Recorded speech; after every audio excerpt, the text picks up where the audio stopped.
Oke. Sudah kelihatan ya Bapak Ibu. Baiklah, Assalamualaikum warahmatullahi wabarakatuh. Bismillahirrahmanirrahim. Yang saya hormati ya panitia yang mengundang ya. Terima kasih atas undangannya. Dan kemudian Bapak Ibu yang lain yang saya tidak bisa sebutkan satu-satu. Sebenarnya tadi saya diberikan oleh panitia tema yang sedikit berbeda gitu ya. Tapi saya itu basicnya dari sains, fisika khususnya gitu ya. Jadi mungkin tema yang diberikan sedikit saya rubah dan mudah-mudahan tidak mengurangi makna yang bisa kita bicarakan siang ini gitu ya.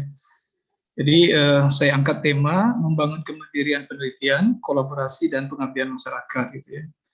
Dan sebenarnya ini alurnya nanti dari apa-apa yang sudah kita kerjakan dalam beberapa tahun terakhir ya, khususnya mulai tahun 2008 hingga saat ini. Semacam sharing pengalaman saja. Mungkin gitu terkait perubahan judul gitu. Oke, jadi awalnya judul yang diberikan itu adalah implementasi pengabdian kolaboratif untuk mendukung industri di Indonesia gitu ya. Nah ini karena kita manusia makhluk yang lemah gitu ya. Jadi saya terasa berat untuk mengangkat judul ini ya karena tidak punya kemampuan juga gitu ya. Maka terpaksa dengan sangat mohon maaf gitu ke panitia. Saya juga sudah sampaikan ke Pak Oktav ya. Kita ganti judulnya boleh Pak ya. Pak Oktav bilang ya silakan ya. Jadi judulnya yaitu membangun kemandirian penelitian, kolaborasi dan pengabdian masyarakat ya. Oke. Nah, ini tadi sedikit apa ya yang latar belakang yang sudah diceritakan Pak Dedi tadi ya. Karena kita saat ini selalu apa ya masih kalau dosen gitu ya, peneliti sedikit-sedikit cinta ya, masih ada update cinta sampai hari ini diperpanjang lagi gitu ya. Karena memang ada tujuannya untuk pemeringkatan penelitian ya, baik pribadi maupun juga institusi gitu ya. Nah, semoga itu ada manfaatnya bagi kemajuan penelitian dan riset di Indonesia gitu ya. Nah ini tadi sudah dibacakan Pak Dedi. Saya teruskan ya. Kenapa ya kita mengambil alasan atau mengambil tema kemandirian ya itu didepankan gitu ya. Apa sih sebenarnya untungnya kalau kita mandiri gitu ya. Jadi bukannya tidak mementingkan kolaborasi ya, tapi mandiri kita depankan dahulu gitu ya. Jadi kalau saya rujuk ini dari BINUS ya online ya tahun 2021 ya tentu harus ada alasan juga kenapa mandiri diangkat gitu ya. Nah ini alasannya sederhana aja gitu ya. Ada 4 alasan yang bisa kita angkat atau yang kita bisa gunakan ya. Yang pertama agar tidak mudah mengandalkan orang lain. Jadi biasalah orang yang mandiri selalu dicoba dulu gitu ya. Ya coba dulu, usahakan dahulu gitu ya. Kemudian kalau tak bisa ya ujung-ujung sekali baru orang lain gitu ya. Nah kedua ya bekal untuk bertahan hidup di dunia yang keras ini gitu ya. Jadi kita tahu ya setiap hari, setiap perkembangan waktu gitu ya. Rasanya hidup itu bukan mudah, selalu tambah susah gitu ya. Nah orang yang mandiri mudah-mudahan lebih aman dibanding orang yang berketergantungan ke orang lain. Gitu ya. Jadi nah, itu alasan kedua ya. Nah, alasan yang lain tentu melatih mental jadi lebih tangguh gitu ya. Karena ke depan juga tadi pada poin kedua tadi ya tidak semakin mudah hidup ya, mesti hidup semakin susah gitu ya. Dan itu juga perlu ujian mental juga sama dalam hal riset ya. Itu juga macam-macam tantangan yang akan kita hadapi gitu ya. Mulai dari keterbatasan-keterbatasan yang banyak gitu ya. Dan itu bagaimana mengatasinya gitu ya. Nah, kemudian juga membantu menumbuhkan rasa percaya diri. Sering sekali kita tanya gitu ya. Kenapa tidak diteruskan ya penelitiannya menjadi publikasi gitu ya. Oh, saya rasa belum terlalu confident gitu ya. Masih belum pas rasanya gitu ya. Nah, itu dengan mandiri kita mudah-mudahan rasa percaya dirinya bisa kita tingkatkan gitu ya. Nah, ini juga saya mengutip dari situ ya dari BINUS online ini, tips melatih diri menjadi seorang yang mandiri adalah coba membuat keputusan untuk diri sendiri ya. Nah, kita ya sedikit demi sedikit ya kita coba ambil ya. Kemudian kita kerjakan ya, kemudian tengok hasilnya ya. Kemudian setelah tengok hasilnya kita review lagi. Kita ulang lagi dan kita lanjutkan gitu ya. Kemudian jangan cepat meminta bantuan orang lain.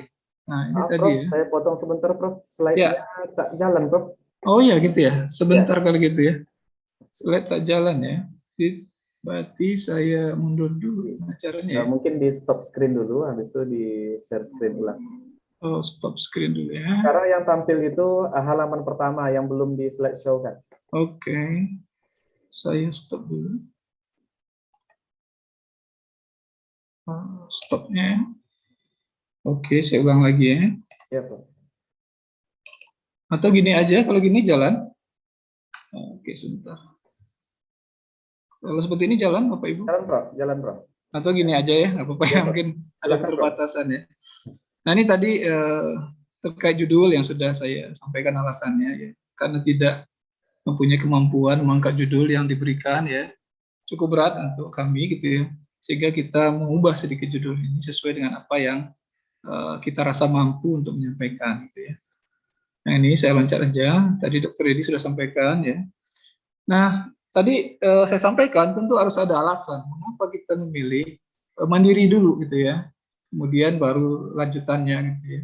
Jadi alasan pemilihan tema itu, ya ini saya rujuk saja dari Binus Online.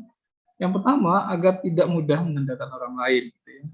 Jadi yang berikutnya, bekal untuk bertahan hidup di dunia yang keras ini. Gitu ya. Jadi kalau nggak mandiri tentu susah menghadapi tantangan hidup ke depannya. Yang rasanya semakin hari juga bukan semakin mudah gitu ya.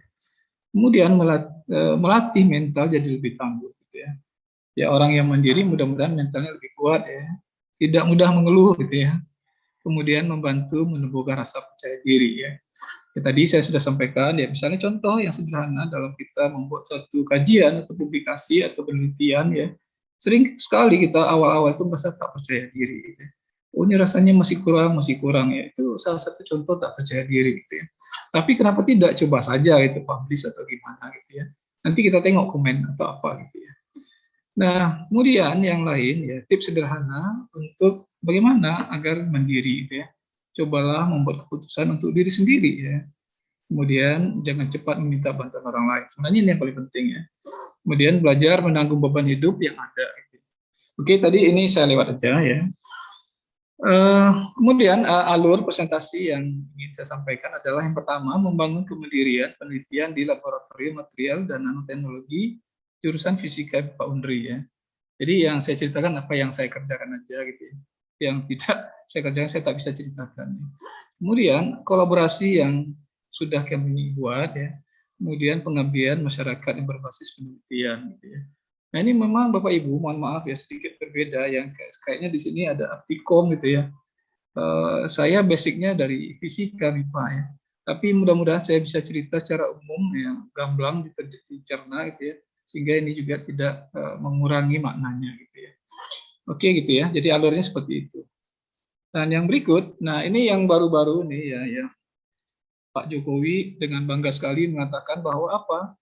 Indonesia sudah 3 tahun swasembada beras gitu ya. Ini artinya apa? Kemandirian juga ya. Artinya kita tidak bergantung lagi pada orang lain ya, untuk masalah makanan pokok kita gitu ya. Jadi kalau dahulu kita mau makan aja gitu ya, mau beras gitu ya, harus tanya dulu orang lain, Vietnam punya beras nggak, masih cukup nggak gitu ya. Nah, alhamdulillah ya kita Presiden Jokowi ini pada saat 17 Agustus yang lalu sampaikan ini gitu ya. Dan ini contoh sederhana bahwa kemandirian itu penting juga gitu ya. Nah, kemudian berikut apa alur-alur yang kita ya tadi saya ceritakan sharing pengalaman saja seperti apa kami mengembangkan riset ya di tempat kami gitu ya di laboratorium material itu mulai dari tahun 2005 yang ada di sini ya, roadmap-nya. Kemudian kita susun roadmap sampai 2027 ya. Artinya kita buat perencanaan jangka panjang. Dari awal-awal kita mulai penelitian sampai akhirnya nanti muaran kemana gitu ya. Saat ini sebenarnya yang fokus kita ya atau main fokus riset kita adalah membuat piranti penyimpan ya menggunakan bahan biomasa, itu bahan dasarnya gitu ya. Tapi dalam apa? Dalam alur ini ya sebenarnya kita mulai dari kecil-kecil saja gitu ya, tahun 2005 gitu ya. Kita mulai belajar bagaimana membuat bahan karbon gitu ya. dari biomasa. Itu awal-awal. Setelah bisa dibuat, kita cirikan sifat-sifatnya, ya. Sifat-sifat utamanya seperti apa gitu ya. Kemudian tahun 2005, 2009 ya kita lakukan penambahan pengujian lagi yang lain, yaitu dengan melakukan pengujian tambahan keluar ya. 2005 ini kita pengujian sederhana-sederhana saja. Jadi laporan-laporannya paling-paling sifat gitu ya, atau ya sifat A, sifat B dan sebagainya macam itu ya. Dan kemudian kalau kita lanjutkan periode 2005-2009 itu kita sudah sifatnya sudah lebih umum lagi, sudah lebih canggih, lebih baik lagi sifat-sifat yang kita analisa gitu ya. Kemudian tahun 2010 sampai 2019 ya kita sudah mulai menyusun ya, seperti apa prototipe dari sel yang kita inginkan gitu ya. Kemudian 2020 hingga 2022 itu kita coba mengembangkan ya struktur-struktur yang ideal ya sehingga prestasi sel nanti bisa meningkat ya. Dan 2023-2026 ya kita uji yang lebih pengujiannya lebih banyak gitu ya, lebih dominan gitu ya, atau pengujian sifatnya lebih bagus gitu ya. Dan ini menghasilkan ya dari awal-awal tentu luarannya masih sederhana. Dan sekarang kita sudah bisa menghasilkan luaran dalam jurnal internasional. Ya. Kira-kira itu alur riset kita dari awal tahun 2025 hingga 2027 yang kita tampilkan di situ. Gitu ya. Nah, kemudian apa sih sebenarnya tolak ukur ya untuk kemandirian riset yang akan kita sharing itu ya. Yang pertama adalah bagaimana kita menyediakan peralatan ya. Karena di tempat Bapak Ibu mungkin tapi khususnya di tempat kami gitu ya, itu susah sekali untuk peralatan gitu ya. Kalau kita tanya ke pimpinan, ini gimana Pak peralatan ini kami perlu, kita nggak tahu tuh budgetnya nggak ada gitu ya. Seringan gitu ya, bukan selalu ya, tapi keseringan begitu gitu ya. Dan itu poin satu itu menjadi tantangan kita untuk mulai ya, melakukan riset ya, apalagi kita desain ya fisika gitu ya. Kalau nggak ada peralatan ya tentu nggak ada data. Kalau nggak ada data ya nggak ada riset. Nggak ada riset ya nggak ada proposal riset ya. Kalau tidak ada proposal riset ya kita diam-diam saja gitu. Oke gitu ya. Dan kemudian tolak ukur yang kedua adalah luaran ya. Luaran yang ya, mulai dari seminar nasional atau jurnal nasional, kemudian seminar internasional dan seterusnya gitu ya. Kemudian jurnal internasional Q3, Q4 dan selanjutnya awal-awal kita berbayar dulu ya. Kemudian jurnal internasional Q1, Q2 tak berbayar ya. Kemudian yang terakhir tentu dari perolehan hibah ya. Peralatan meningkat, luaran meningkat, harusnya jumlah hibah yang dimenangkan juga akan semakin besar gitu ya. Oke. Nah ini saya cerita sedikit sejarah bagaimana kami mulai mendirikan lab itu gitu ya. Jadi awal-awalnya itu kita hanya menempati ruangan gudang dan WC gitu ya. Itu pun minta izin Pak Ketua Jurusan, Pak boleh nggak saya minta WC dan gudang itu untuk apa gitu ya kan gitu ya. Karena memang kebetulan waktu itu ya WC-nya nggak dipakai gitu, gudangnya penuh barang rongsokan aja gitu. Ya nanti kita bersihkan segala macam gitu ya. Dan ini kita coba dari situ gitu ya. Dan sebenarnya kondisi pada waktu itu tahun 2008 itu kami sedang mengikuti studi lanjut di S3 di Malaysia ya. Karena mulai S3 itu tahun 2006 ya. Dan menengok apa peralatan-peralatan di tempat orang ya di UGM itu kayaknya bagus sekali ya, cukup gitu ya. Kemudian preparasi sampel dari awal hingga pengujian itu bisa dilakukan ya. Dan kebetulan riset yang kita pilih waktu itu adalah riset sederhana saja ya. Bukan riset yang canggih-canggih gitu ya. Dan yang digunakan sebenarnya bahan dasarnya hanya limbah-limbah saja. Gitu ya. Dan kita pikir, oh, kayaknya bisa nih gitu ya kita ansur-ansur satu-satu sampai sekolah ya. Dan ini saya disokong sekali oleh kolaborator saya ya, Dr. Rika gitu ya. Dr. Rika ini juga dari UIN yang memberi semangat, ayo kita buat app-nya gitu ya. Nah, kira-kira gitu tuh tahun 2008 sedang sekolah gitu ya. Dan ini salah satu peralatan pertama yang kita coba buat sebenarnya ya, bal milling namanya gitu ya.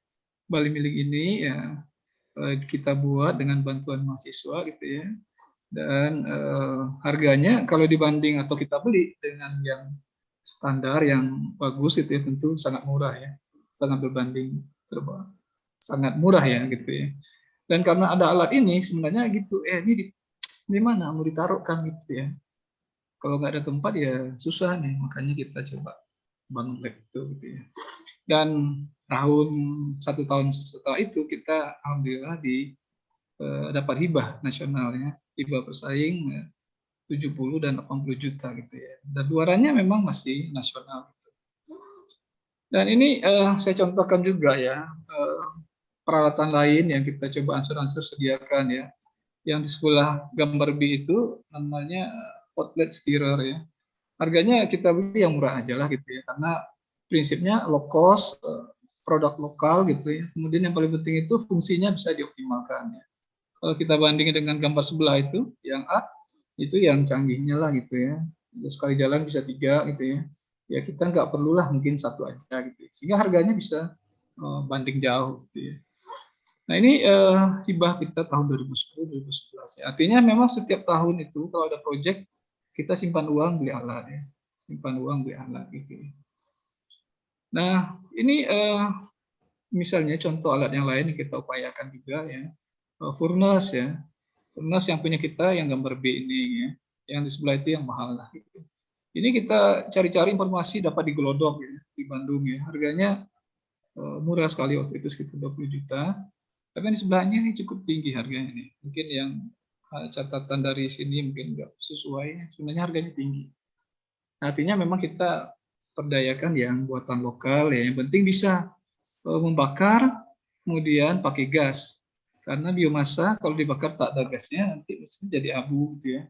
Oke gitu. Kemudian contoh yang lain ya, karena tadi dari contoh-contoh awal tadi sebenarnya kita sediakan peralatan-peralatan untuk pembuatan sampel ya. Kemudian tentu perlu uji juga ya. Awal-awal itu kita nguji masih juga, sedangkan waktu itu sedang S3 ya, masih numpang-numpang juga di Malaysia gitu ya. Nah perlahan-lahan kita coba buat alat sendiri itu. Ini alat uji pertama yang kita buat ya, kemudian dibantu Dr. Ramon nih. Alat ukur sifat kapasitansi dari sel yang kita ada. Nanti saya cerita selnya apa ya. Nah ini sama juga di sebelahnya ini mahal sekali alatnya, mungkin ratusan juta ya. Yang kita punya hanya sekitar 13 juta ya. Karena di sebelah ini alatnya ya semua bisa diukur ya. Yang kita punya yang penting aja lah, yang kita perlu aja. Yang kita nggak perlu nggak usah kita pikirkan dulu. Nah prinsipnya seperti itu, efisiensi aja. Dan kemudian catatan-catatan penting dari cerita peralatan tadi adalah peralatan yang disediakan mulai penyediaan sampel hingga pengujian. Artinya peralatan kita tuh lengkap ya. Kalau nggak lengkap nanti susah gitu ya. Walaupun awal-awalnya bertahap ya.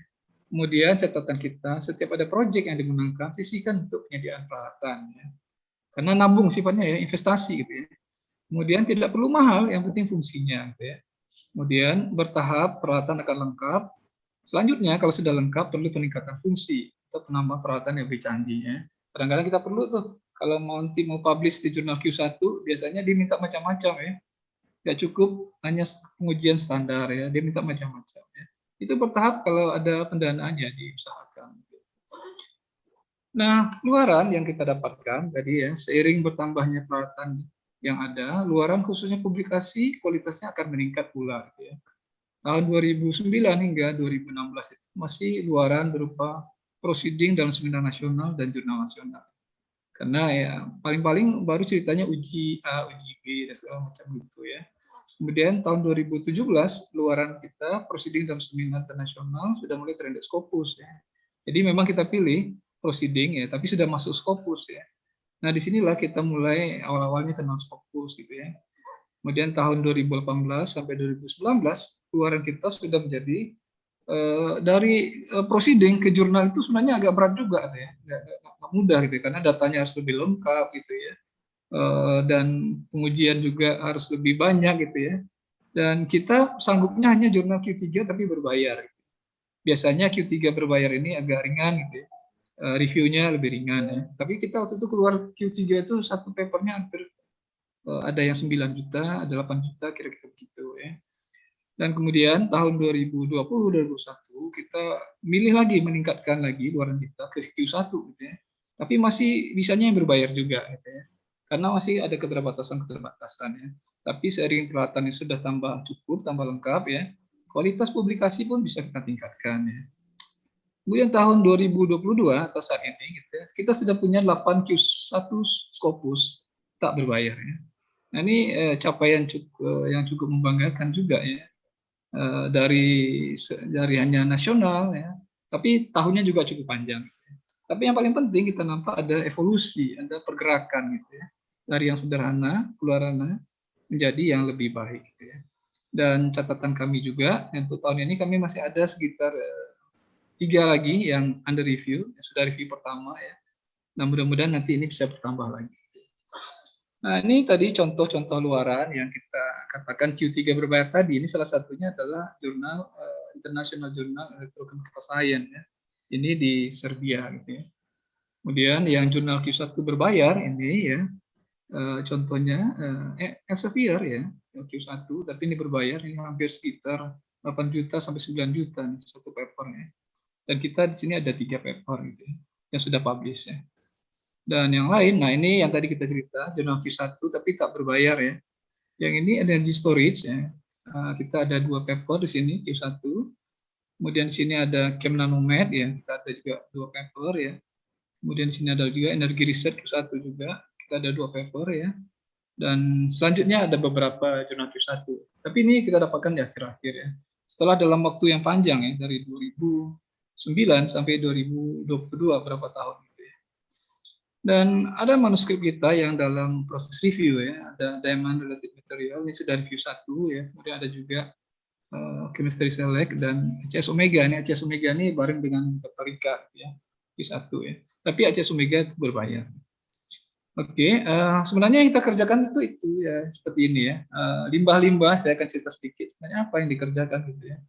Limbah-limbah biomasa ya, seperti limbah kacang ya, limbah kayu dan sebagainya macam itu kita rubah menjadi bentuk karbon ya, kemudian sampai menjadi satu piranti penyimpan ya, namanya superkapasitor.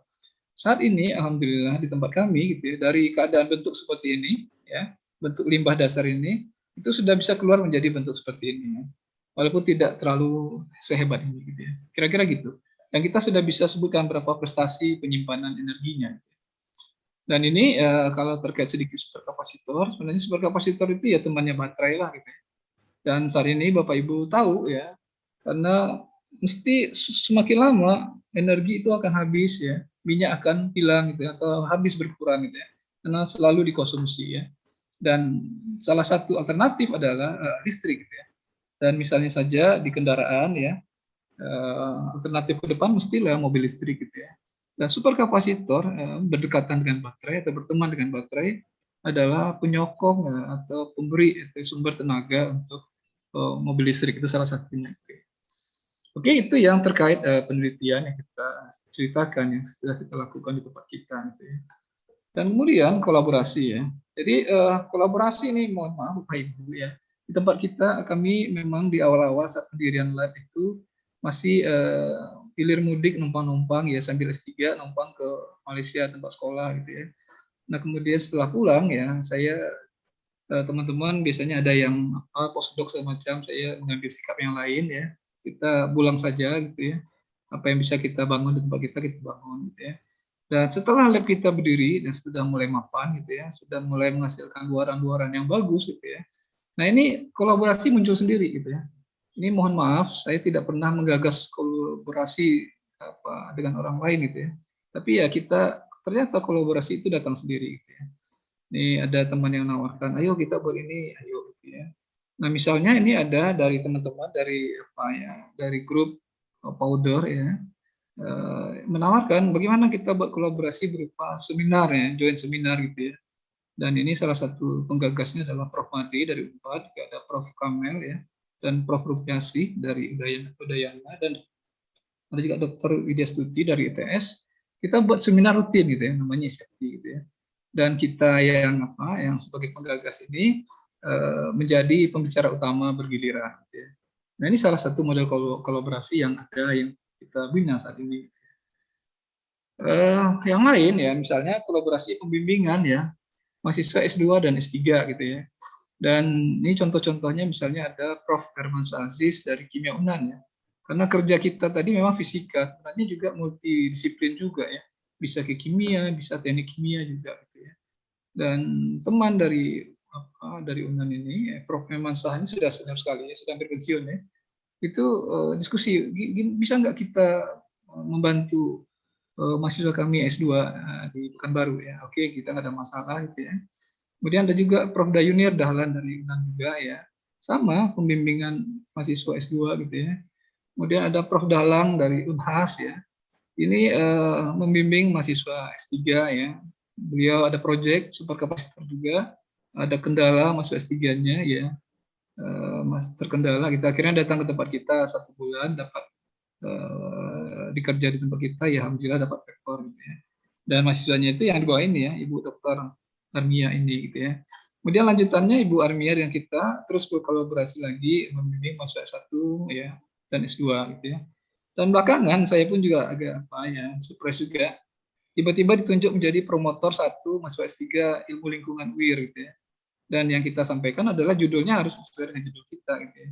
Makanya kita berikan judulnya bagaimana mengolah limbah lidi kelapa sawit gitu ya menjadi piranti penyimpan energi. Dan alhamdulillah ini kita bekerja dengan tempat kita baru sekitar 4 bulan ya, 5 bulan sekarang ini sudah accepted Q1 ya. Accepted manuskrip Q1. Dan tadi sebenarnya pola kerjasama pembimbingan tadi adalah mahasiswa itu datang ke tempat kita ya, magang gitu ya. Ada yang 1 sampai 2 bulan, S2 2 sampai 3 bulan, S3 itu kadang-kadang 1 semester gitu ya. Luarannya ada publikasi sesuai proyek lab kita. Dan kemudian kerjasama proyek penelitian ya. Kita pernah juga bekerjasama penelitian ini dengan Prof. Dahyunir dari UNAN gitu ya. Ada juga dengan Dr. Yulia Yetri ya. Ini Mechanical Engineering Politeknik Padang ya. Dan Dr. Titian Ginting ya, Teknik Elektro Universitas Prima Indonesia Medan ya. Kemudian ada Ibu Dr. Diana Barus dari USU ya. Nah sama ya, modelnya apa? Kita melakukan riset bersama, tapi temanya tema yang sudah ada gitu, atau tema yang sedang kita kembangkan. Artinya kita tidak mengikut tema orang gitu ya. Kita mensejajarkan tema kita dengan tema yang diteliti gitu ya. Nah kemudian ya tentu contoh-contohnya luarannya adalah berupa paper ya. Yang di atas itu ini dengan Dr. Titian ya, Xavier ya. Kemudian di bawahnya itu dengan Ibu yang dari Politeknik Padang tadi ya, Taylor and Francis ya. Nah kemudian terkait pengabdian ya, sebenarnya pengabdian yang sekarang lagi gencar-gencarnya dibicarakan adalah bagaimana pengabdian berbasis riset ya. Itu yang selalu digembor-gemborkan orang gitu ya. Artinya apa? Hasil-hasil riset kita itu yang kita abdikan ke masyarakat ya. Dan yang baru kami kerjakan ya baru-baru ini ya contohnya adalah kita melakukan sosialisasi hasil penelitian lab kita di sekolah menengah atas, kemudian dilanjutkan dengan pembuatan proyek lomba keilmuan ya. Dan ini baru-baru ini ya, baru 1 minggu yang lalu kita turun ke Pulau Rupa dan Kota Dumai ya. Jadi apa hasil-hasil riset kita ya yang pernah kita lakukan itu kita sampaikan di sekolah dan itu kita dekatkan dengan jangkauan pandang siswa SMA sehingga mereka bisa menyerapnya ya kita permudah sehingga itu bisa dijadikan bahan untuk diteruskan dalam bentuk lomba-lomba keilmuan yang ada saat ini ya. Itu salah satu contoh ya. Jadi intinya untuk pengabdian itu adalah hasil riset yang kita ada yang kita dekatkan ke masyarakat dan mudah-mudahan bisa diadopsi oleh masyarakat. Itu ya dari pengabdian. Kemudian saya ingin cerita sedikit seperti apa keadaan lab kami saat ini ya. Di lab kita saat ini itu kita bukan bekerja sendiri ya. Saya nggak bisa bekerja sendiri juga ya. Saat ini kami dibantu oleh 4 pembantu peneliti. Ada Priwandi ya sudah selesai S2. Kemudian Novi sedang S2. Kemudian ada Widya sedang S2 ya. Nur Safni S2 ya. Nah, di tempat kita harapkan mahasiswa yang menjadi pembantu peneliti itu melanjutkan sekolah, gitu ya. Dengan catatan saat kita terima bekerja, kita buat perjanjian harus sekolah, gitu ya. Kalau tak sekolah, kita tak galakkan, gitu ya. Kemudian kita beri kewajiban juga bahwa rata-rata mahasiswa pembantu peneliti itu setiap tahunnya menghasilkan publikasi, gitu ya. Dan kalau tentu mereka digaji, ya. Nah, ini kita gaji dari dana penelitian yang kita dapatkan, ya, dari pemerintah gitu ya. Dan gajinya mereka rata-rata di atas UMR ya. Malah ada juga yang misalnya Priwandi itu gajinya lebih tinggi lagi ya, karena lebih senior gitu ya. Dan untuk Priwandi saja contohnya, sampai saat ini bergabung dengan kita 4 tahun itu sudah menghasilkan 59 Scopus dokumen. Itu kebanyakan jurnal ya. Dan Priwandi saja sudah punya HND 13 ya. Nah ini yang lain-lain itu menyusul gitu ya. Dan catatan kita setiap tahun itu kita mendampingi mahasiswa S2 dan S1 gitu ya. Rata-rata 1 atau 2 mahasiswa S2 ya dari dalam ya. Kemudian 10 mahasiswa S1. Dan dengan senangnya kita sampaikan bahwa seluruh mahasiswa yang masuk lab itu pendanaannya kami tanggung dari lab. Sama seperti tadi ya. Dari mana uangnya? Tentu dari hibah yang kita dapatkan. Ya gitu ya. Kemudian ini alumni kita, alumni pembantu peneliti ya. Karena kita mengharapkan pembantu peneliti juga nggak usah lama-lama buat kita gitu ya. Mungkin ya, setelah lulus S2 kalau ada berkarir tempat lain ya silakan ya. Kita pembantu peneliti kita yang pertama itu Zulkifli ya. Ini sekarang sudah jadi dosen di Kalimantan ya. Kemudian Agustino sekarang kan ikut istrinya ke Padang ya, sekarang di Padang ya. Ada juga yang Widya sekarang sudah jadi dosen juga di Bangka Pinang ya. Oke, itu jadi setelah mereka dengan kita belajar, berkarir gitu ya, publikasinya cukup bagus ya, kemudian disilahkan ke masyarakat. Gitu. Dan ini kira-kira gambar lab kita ya. Ini ruangan tengah ya, atau ruangan utama gitu ya. Ada sederhana saja sebenarnya, ada 2 meja ya. Kalau lebarnya paling ya 3,5 meter ruangan ini, panjangnya sekitar 9 meter ya. Ya, nah ini dari awal sebenarnya dari WC dan gudang ya. Ini kita rehab sendiri dari dana-dana yang kita dapatkan dalam proyek penelitian ya. Nah belakangan baru fakultas sudah kami support ya, karena support AC atau apa gitu ya. Dan juga ruangan lain ya. Ini ruangan, ini barusan kita tambah ke belakang nih, ada gudang kecil ya, kita tambah ke belakang. Di bagian depan ya ruang diskusi gitu ya. Ya cukuplah ya ada 3 ruang sehingga memungkinkan untuk diskusi, bekerja dan pengujian lanjut. Ini hibah ya, terakhir 3 tahun terakhir yang kita sampaikan ya. Salah satu yang menunjukkan bahwa apa ya, kita sudah mendapatkan kemandirian itu kita ditugaskan di RTPM dengan penugasan riset penugasan ya. Biasanya riset itu kan diusulkan gitu ya. Dan kita diminta membuat hibah, ya proposalnya dibuat gitu ya. Dan ini diberi nama atau diberi judul World Class Research ya. Dan ini biasanya berdasarkan HINDEX. Kalau HINDEX tertentu kita akan ditawarkan mengajukan hibah, kemudian diberikan pendanaan. Dan ini kita dapat 3 tahun dengan dana lebih kurang 540 ya. Dan itu ke bawahnya hibah-hibah yang kita dapat 3 tahun terakhir. Catatan penting kita itu setiap tahun insya Allah ya dari tahun 2009 sampai 2022 kita tidak pernah tidak memenangkan hibah nasional. Bukan hibah lokal ya, tapi hibah nasional. Nah, itulah yang kita pakai untuk mengembangkan lab dan memberikan bantuan pada mahasiswa serta menyusun organisasi lab ya. Nah ini catatan terbaru kita yang tadi diminta di UI untuk presentasi sebagai pembicara tunggal ya. Ada YouTube-nya juga gitu ya. Kemudian ini akhirnya saya nggak panjang-panjang juga.